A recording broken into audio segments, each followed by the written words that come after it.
Bismillahirrahmanirrahim. Alhamdulillahirabbil alamin. Wa bihi nasta'inu ala umurid dunya waddin. Wassalatu wassalamu ala sayyidil anbiya'i wal mursalin wa ala alihi wa ashabi ajma'in.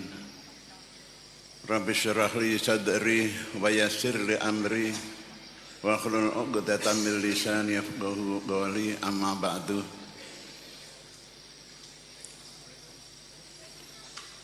Pertama, kami panjatkan puji dan syukur kepada Allah Subhanahu wa taala yang telah banyak memberikan rahmat dan nikmat kepada kita bersama. Salawat serta salam mudah-mudahan senantiasa dihanturkan kepada beliau Nabi besar Nabi Muhammad sallallahu alaihi wasallam bersama keluarga dan para sahabat-sahabatnya, para tabi'in ila yaumiddin. Para alim ulama, para masyayikh yang sangat kami hormati, namun kami tidak bisa menyebutkan satu persatu nama para beliau. Insya Allah karena banyak yang hadir di sini, para bapak, ibu, wali murid yang kami muliakan, para santri-santri yang akan tamat maupun yang menjelang tamat, hadirin wal hadirat yang kami muliakan. Tadi disebutkan kami disuruh untuk mengisi acara sambutan, yaitu dengan membawa nama pengasuh. Yang kami sampaikan adalah kami atas nama keluarga besar Mbah Kiai Abdul Karim, keluarga besar Bani Marzuki, keluarga besar Bani Mahrus Ali, tidak beda dengan apa yang disampaikan oleh Bapak Gus Kafafi tadi, yaitu menyampaikan selamat datang di tempat yang dipandang dari jauh, suaranya enak, datang oleh Lirboyo, tapi setelah di sini cuma disuruh ngelesot, tidak disuruh untuk duduk kursi. Ternyata Lirboyo itu tidak enak. Saya ingat ada cerita, tasma'u bil mu'aiti khairun min antarahu. Ada seorang bernama Mu'ed, suaranya bagus, orangnya gagah ganteng, suaranya gagah ganteng suaranya. Tapi setelah didekati orangnya jelek-jeleknya rupa orangnya. Ketok apik mbacan didekati, masya Allah, hitam, pesek, rambutnya daul-daul, tapi suarane ngegerne wong. Inilah ibarat Pondok Lirboyo. Jauh-jauh didengar di sana sini, tapi setelah didekati Allah cuma kayak ngene Lirboyo iki. Wonge dalbo-dalbo.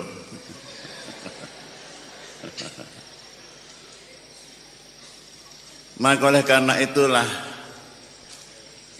terus terang apa yang kami sampaikan ini adalah ada maksud yang utama, yaitu mohon didoakan oleh para alumni, oleh para bapak kiai, oleh para tamu undangan.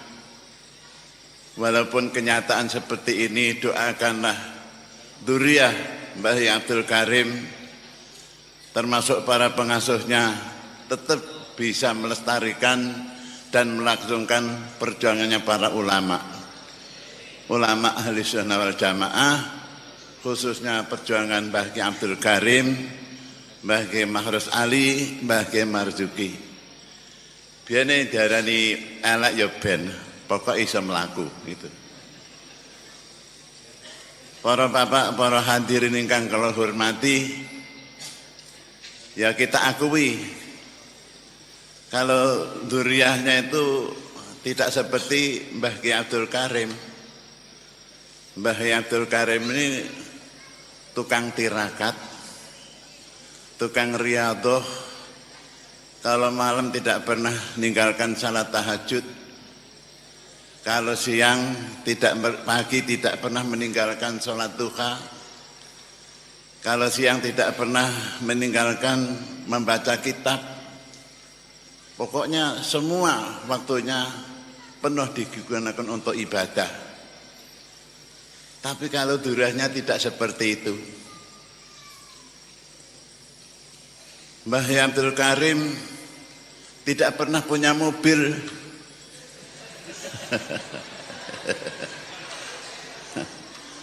Apalagi mobil Dukar saja tidak pernah. Itu Mbah Yai Abdul Karim. Mas Duki juga begitu. Paling pernah punya Dukar cuma sebentar. Apalagi mobil tidak pernah. Tapi dzurriyyahnya Masya Allah ya.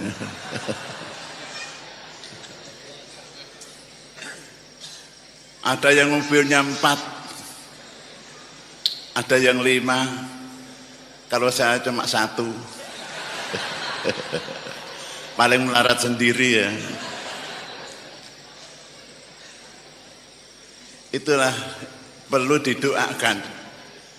Dzurriyyah yang seperti itu perlu didoakan. Walaupun bagaimana, yang penting adalah bisa meneruskan perjuangan dan senantiasa menjaga keutuhan dan kerukunan di antara dzurriyyah satu dengan dzurriyyah yang lain. Memang selama ini kami sebagai salah satu dzurriyyah merasakan tidak punya bertentangan dengan siapapun. Kami tidak pernah bertentangan dengan Mbah Ki Anwar, dengan Gus Kafabi, dengan siapapun dari dzurriyyah kami tidak pernah bertentangan.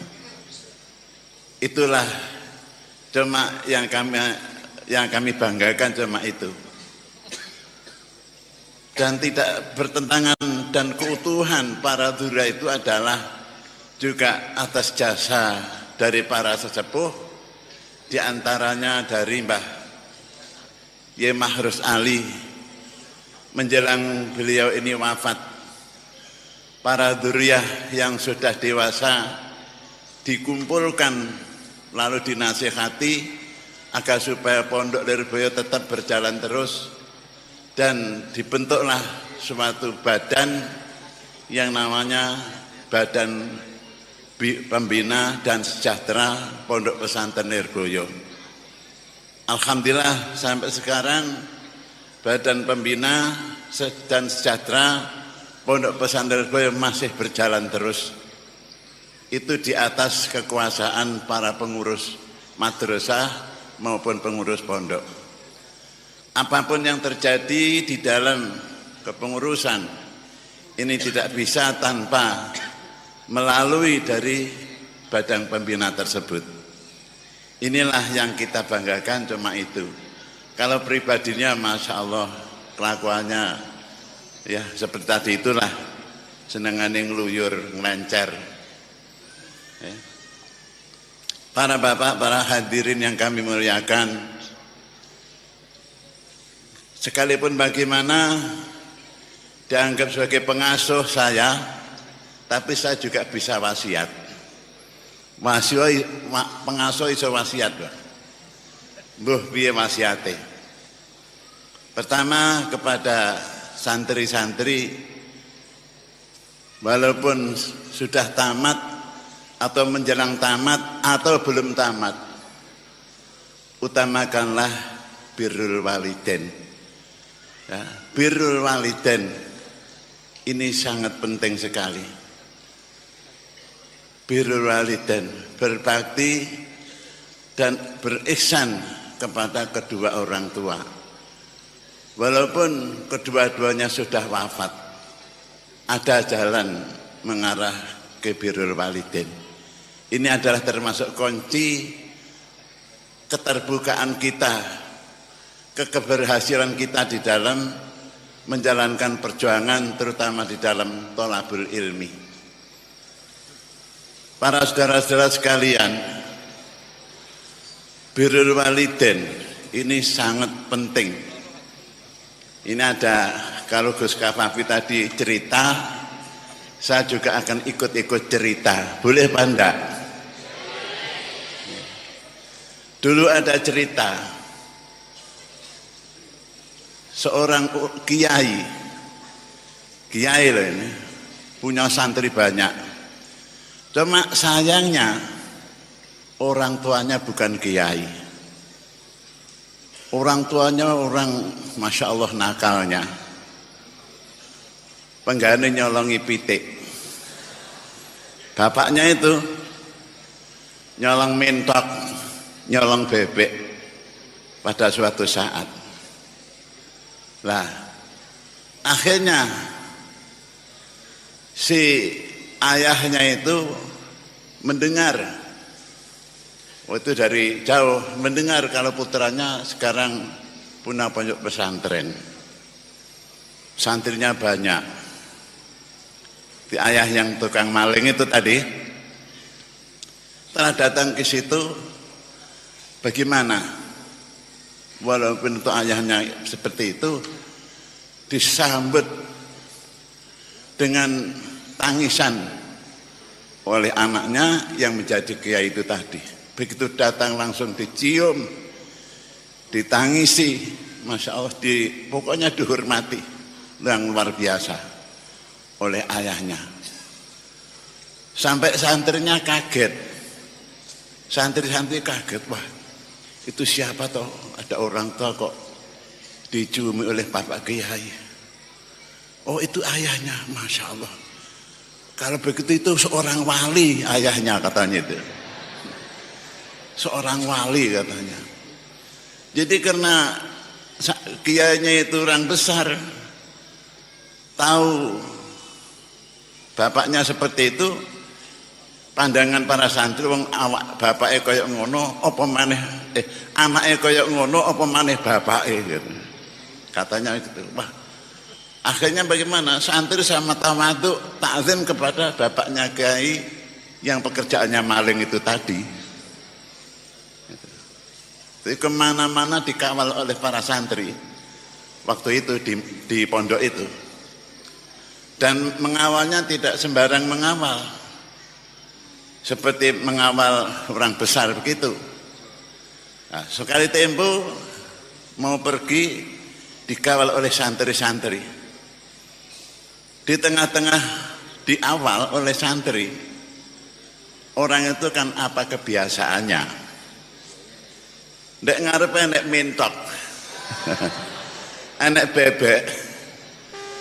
Dengan kebiasaan itu kang nyaut mentok nyaut bebek, dikawal santri roh mentok bebek nyumaut bebek nyaut mentok. Si ayahnya tadi. Tapi santri panggah husnudon. Wah, isyarah apa itu ya katanya itu. Dianggap isyarah katanya. Marem ya tenan mengane maring nyolong tenan dianggap isyarah. Lah itulah.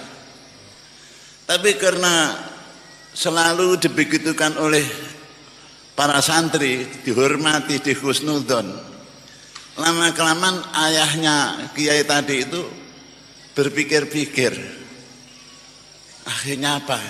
Setelah berpikir kalau begitu, saya disangka ini, sangka orang baik, Padahal dosa saya puluhan tahun pekerjaannya maling mentok. Sudahlah kalau begitu, mulai dari saat sekarang saya bertobat. Ayahnya gitu. Bertobat sampai sekian tahun, akhirnya juga betul-betul menjadi seorang wali. Ayahnya. Tapi itu tidak boleh ditiru loh, ya. Lek pengen jadi wali maling mentok dhisik itu tidak boleh. Artinya kalau ingin jadi orang baik melanggar peraturan Lirboyo dhisik tidak boleh itu. Ben digundul dhisik tidak boleh. Itulah husnudzon, itu memang juga penting. Ya. Kita sebaiknya menjadi orang husnudzon. Husnudzon itu benar ataupun tidak, ini mendapat pahala.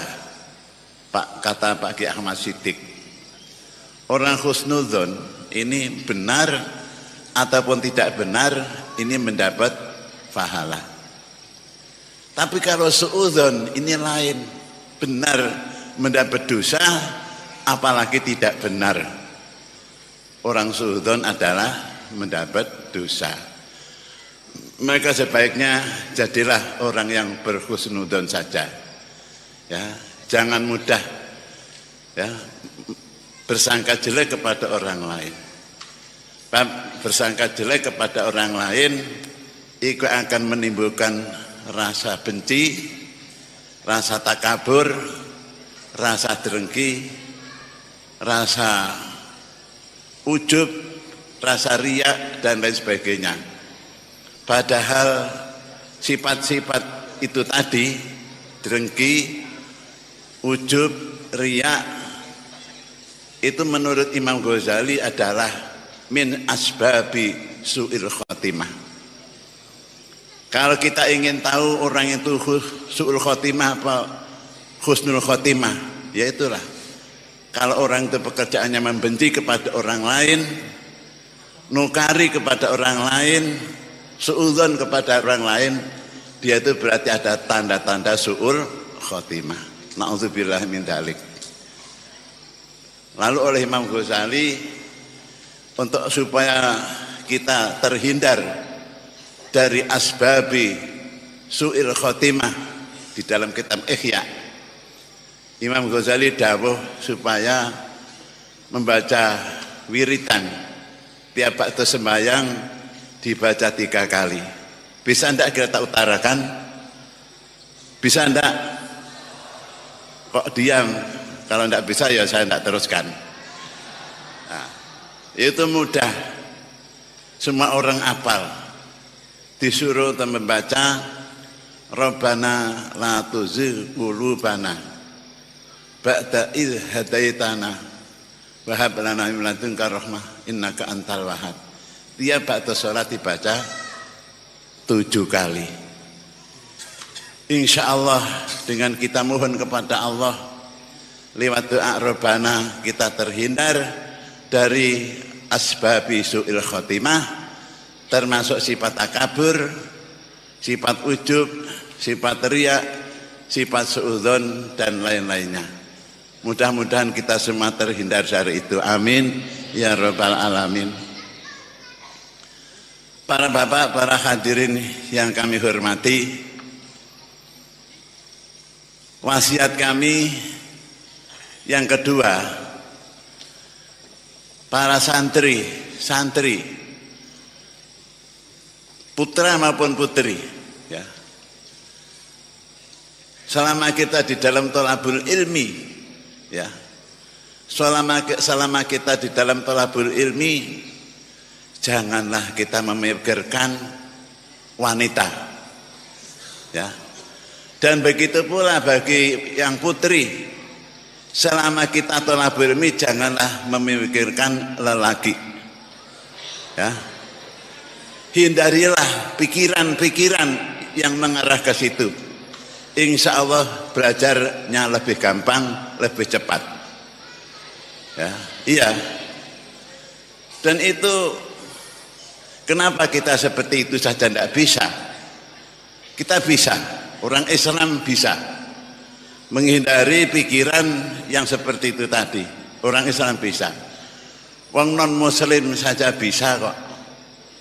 Ini dongeng lagi ya, boleh dongeng lagi. Dulu ada agama, tidak saya sebutkan agama apa. Agama dulu itu ulamanya disebutkan pendito. Apakah Yahudi, apakah Nasoro. Nah ini termasuk setengah dari syarat menjadi pendito. Ini harus selama sekian hari, sekian bulan harus bisa menghindar memikirkan seorang wanita. Kalau orang perempuan juga begitu, menghindar memikirkan seorang lelaki. Dan kalau sudah menjadi pendeta, ini agama lain ini, tidak boleh kawin. Tidak boleh kawin. Nah itu ada ujiannya. Ujiannya bagaimana? Dalam ujiannya itu begini. Umpama yang ujian itu ada orang 10, umpama aja ya. Orang 10 suruh telanjang. Telanjang bulat. Tapi tidak di muka umum loh ya. Nanti kalau di muka umum ya gitu. Suruh telanjang bulat. Dan di atas anunya itu ya, itu ada tambur. Tambur itu terbang yang besar itu loh. Lek ditutuk makdung, lek ditutuk makdung gitu loh. Ini tamburnya. Gitu. Jadi di atasnya itu anunya. Tapi dites dulu. Tidak boleh bangkit. Karena tidak boleh bangun. Harus tidur terus. Setelah semua tidur, lalu datang seorang perempuan juga telanjang, ya, tidak boleh pakai kotang, ya, ya, dan tidak boleh pakai katok. Disuruh liwat di mukanya calon pendito itu tadi. Nah, masuk pertama lewat di dekatnya, mandek sebentar. Calonnya itu masih kuat, ngempet masih kuat. Yang kedua juga masih kuat. Yang ketiga masih kuat. Sampai kuat-kuat. Yang terakhir ini loh yang tidak kuat. Barang teka terakhir, dung.